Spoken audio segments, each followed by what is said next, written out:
Hello everyone, welcome to electric English, welcome to vocabulary short series day 14। आज काफ़ी interesting है। Last class का पहले कुछ देख लेते हैं। लास्ट क्लास में हमने जो वर्ब देखा था, वर्बम है ना, वर्ब से हमने वर्ड देखा। वर्ब का मतलब शब्द होता है। तो हमने जो मेन वर्ड किया था दैट इज़ वर्बेटिम, है ना। तो हमने ये देखा था कि जो वर्बेटिम होता है ये बेसिकली एक एडजेक्टिव भी होता है, ये एडवर्ब भी होता है। तो मैंने पूछा था कि कौन सा सही है कौन सा गलत है। तो अब देखोगे यहाँ पे क्या है, ही रिपोर्टेड द स्पीच वर्बेटिम। तो यहाँ पे जो वर्बेटिम है ना, ये एक ऑब्जेक्ट के बाद लिखा हुआ है, तो इसका मतलब ये ऑब्जेक्ट को तो क्वालिफाई नहीं कर सकता। तो यहाँ पे किसको करेगा, ये वर्ब को कर रहा है। अगर ये वर्ब को कर रहा है तो इसका मतलब इसका पार्ट्स ऑफ स्पीच यहाँ पे क्या हो जाएगा, एडवर्ब हो जाएगा। तो इसका मतलब क्या है कि उसने exact word for word copy करते हुए कोई जो स्पीच है उसको रिपोर्ट कर दिया, है ना। तो वो वर्ब के बारे में बताता है कि किस तरीके से रिपोर्ट किया, कॉपी करते हुए रिपोर्ट किया, एग्जैक्ट कॉपी करते हुए रिपोर्ट किया। सेकंड में उसने देखो क्या लिखा है, ही रिपोर्टेड आ वर्बेटिम स्पीच। तो उसने कैसी स्पीच को रिपोर्ट किया, जो एग्जैक्टली कॉपीड थी। तो यहाँ पे ये किसके बारे में बता रहे हैं, स्पीच के बारे में बता रहे हैं। स्पीच यहाँ पे क्या है, ऑब्जेक्ट है इस वर्ब का। तो ये क्या हो जाएगा, एडजेक्टिव, क्योंकि ऑब्जेक्ट के बारे में बता रहा है मतलब नाउन के बारे में बता रहा है। तो ये भी सही है, क्योंकि ये एडजेक्टिव भी हो सकता है, एडवर्ब भी हो सकता है। तो इसी वजह से दोनों सही है। अगर दोनों सही है तो सी सही हो जाएगा। ठीक है। आज का जो वर्ड है that is x gratia. X gratia बहुत बार आता है एग्जाम्स में, एक्सप्रेशन है, और भी बहुत सारे एक्सप्रेशंस करेंगे इसके साथ ही। आपको जैसे कि पता होगा कि 20 अप्रैल को जम्मू एंड कश्मीर के पूंछ डिस्ट्रिक्ट में एक टेरर अटैक हुआ, जिसमें 5 इंडियन जो जवान हैं वो शहीद हो गए। और पंजाब की सीएम ने उनको कुछ एक्स ग्रेशिया अनाउंस किया है। वहीं से हम इस वर्ड को सीखेंगे। ध्यान से सबसे पहले न्यूज़ को पढ़ते हैं। आप देखोगे 21 अप्रैल की न्यूज़ है, तो क्या लिखा हुआ है, chief minister Bhagwant Mann today announced an ex gratia of ₹1 crore each to the families of the 4 bravehearts from the state who died in a terror attack in Poonch yesterday. One member of each of these families would also be given a government job. तो इनको हर किसी को 1-1 करोड़ रुपए तो मिलेगा ही मिलेगा, और हर किसी को उनके घर में किसी न किसी को, डिसेंड को, किसी न किसी को भी एक गवर्नमेंट जॉब मिलेगी।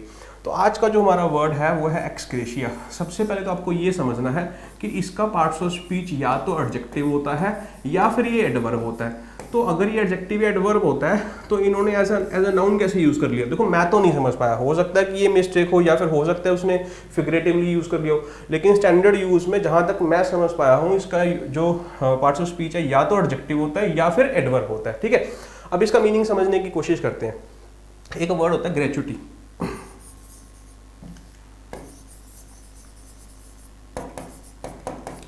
देखो ध्यान से समझना, है ना। एक है जो इंसान जॉब दे रहा है, एम्प्लॉयर जिसको बोलते हैं। एक है जो इंसान जॉब कर रहा है, जो एम्प्लॉय है। तो मैंने कह दिया ये हमारा क्या है, बॉस, और ये हमारा क्या है, एम्प्लॉय। ठीक है। तो एम्प्लॉय ने इसके पास 10 साल जॉब की, 10 साल जॉब की, और मैंने बोल दिया कि ये रिटायर हो गया। 10 साल की, 20 साल की, जितने भी टाइम किया, है ना।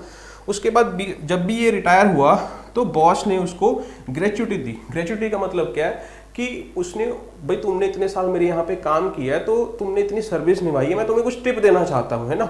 तो उसने उसको टिप दे दी, कितनी, 5 लाख रुपए। तो जो उसने 5 लाख रुपए उसको दिए दैट इज कॉल्ड ग्रेच्युटी। इतनी बात समझ आ गई जी। अब ये जो ग्रेच्युटी है, ये जो है, ये उस पैसे को कहते हैं जो एज अ कंपनसेशन नहीं, एज अ हम टिप दे रहे हैं। ठीक है। इतनी बात समझ आ गई। अगर वो अमाउंट जो है 0 से लेके 10 लाख तक चल रही है, उस अमाउंट को हम बोलते हैं ग्रेच्युटी। अगर वो अमाउंट 10 लाख से ऊपर चली जाएगी, अगर वो अमाउंट 11 लाख हो गई, 10 लाख से कितने भी ऊपर हो गई, है ना, एक्स ग्रेटर देन 10 लाख, तो ये अमाउंट को हम बोलते हैं एक्स ग्रेशिया पेमेंट। क्या बोलते हैं, उस पेमेंट को कैसी पेमेंट बोलेंगे, एक्स ग्रेशिया पेमेंट।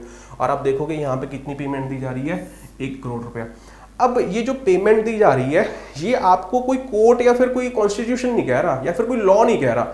ये एज अ मॉरल ड्यूटी दे रहे हैं, एज अ गिफ्ट दे रहे हैं, एज अ ग्रेस दे रहे हैं। तो ग्रेस से ही ये वर्ड बनता है ग्रेशिया। बात समझ आ गई, आई होप आपको समझ आ गया होगा। तो एक्स ग्रेशिया का मतलब क्या होता है, कोई भी चीज जो गिफ्ट या फेवर के तौर पे दी जा रही है, ना कि कोई लीगल ड्यूटी या कोर्ट आपको कह रहा है कि आपको उसको पैसे पे करने हैं। समझ आ गया। और जनरली मैंने आपको बता दिया, अगर वो 10 लाख के नीचे होता है तो उसको ग्रेच्युटी बोल देते हैं, 10 लाख से ऊपर चला जाता है तो उसको एक्स ग्रेशिया बोल देते हैं। समझ आ गया। तो गिवन विद ग्रेस, ग्रेस का मतलब दिया। ठीक है।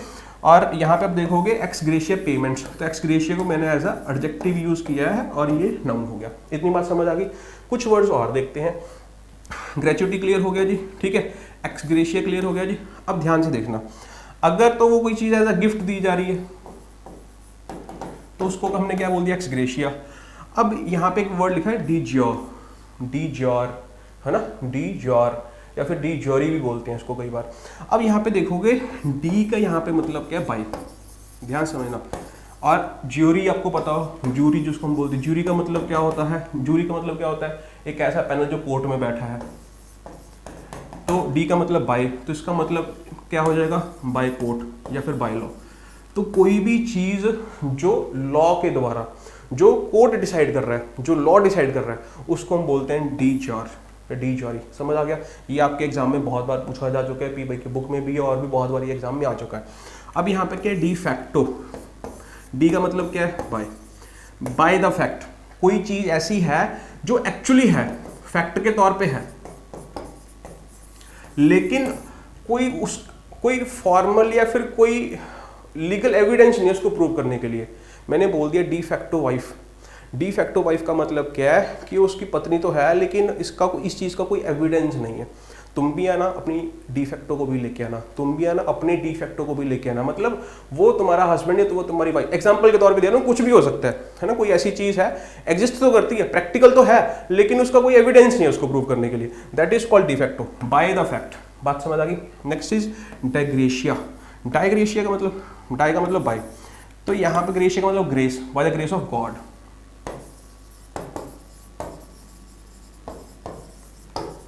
उसको हम क्या बोलते हैं, डिग्रेशिया। बात समझ आ गई। ये एक्सप्रेशन है सारे, ठीक है। आपने ये सुना होगा ईजी। ईजी क्या होता है, एग्जाम्पली ग्रेशिया, EXEMPLIGRATIA। एग्जाम्पली ग्रेशिया का मतलब क्या होता है, for the sake of example, for example, example के तौर पे। बात समझ आ गया, एग्जाम्पल के तौर पे। और उसके बाद यहाँ पे आप देखोगे ETC बहुत बार लिखते हैं। ETC का मतलब क्या होता है, एटसेट्रा।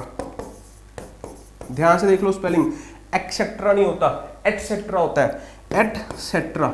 एक्सेट्रा नहीं होता, एक्स्ट्रा नहीं होता, एटसेट्रा होता है। बहुत बार एग्जाम्स में स्पेलिंग पूछे गए हैं, ठीक है। नेक्स्ट है एक्स पोस्ट फैक्टो, बहुत इंटरेस्टिंग है, ध्यान समझना। पोस्ट का मतलब कोई चीज बाद में है, इसका मतलब एक्चुअली होता है रेट्रोएक्टिव।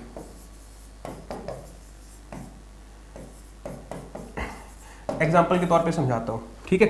जैसे सपोज करो कि आज 20 अप्रैल है ना, तो कोई मैंने मान लिया 15 अप्रैल, ठीक है, और कल को मैंने मान लिया कि 2 दिन बाद मान लिया 22 अप्रैल,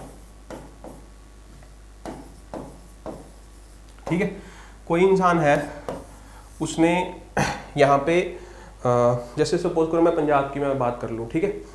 पंजाब में हमने, कोई भी एग्जांपल ले लो, उसने क्या अफीम की खेती कर ली, अफीम की खेती कर ली सपोज कर लो, है ना। तो सरकार ने क्या किया कि इस 20 अप्रैल को एक लॉ अनाउंस कर दिया कि जो भी अफीम की खेती करेगा उसको हम जुर्माना लगाएंगे, उसको जेल में डालेंगे।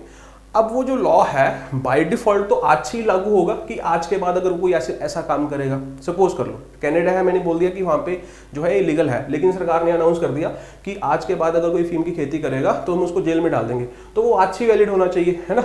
लेकिन अगर वो लॉ क्या है, एक्स पोस्ट फैक्टो है,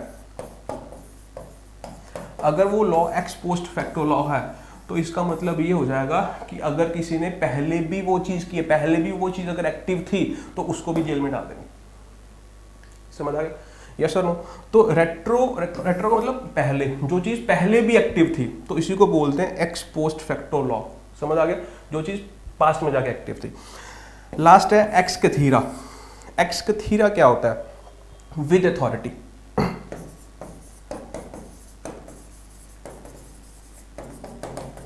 कोई चीज जो है अथॉरिटेटिव है, अथॉरिटी के साथ है, उसके खिलाफ नहीं जा सकते आप। कोई ऐसी चीज जो चेयर से आ रही है, चेयर से ही बनता है यहाँ पे ये वर्ड। चेयर पे कौन बैठता है, जिसके पास अथॉरिटी होती है ऑफिस में। कोई ऐसी चीज, कोई ऐसा ऑर्डर जो ऑफिस से आया है, जो अथॉरिटेटिव है, अथॉरिटी के साथ आया है, खिलाफ नहीं जा सकते। तो मैंने ये सारी चीज़ें लिखी हैं। एक्सेट्रा का मतलब तो आपको पता ही होगा, एंड द रेस्ट बाकी सारी चीज़ें मैंने आपको बता दी हैं।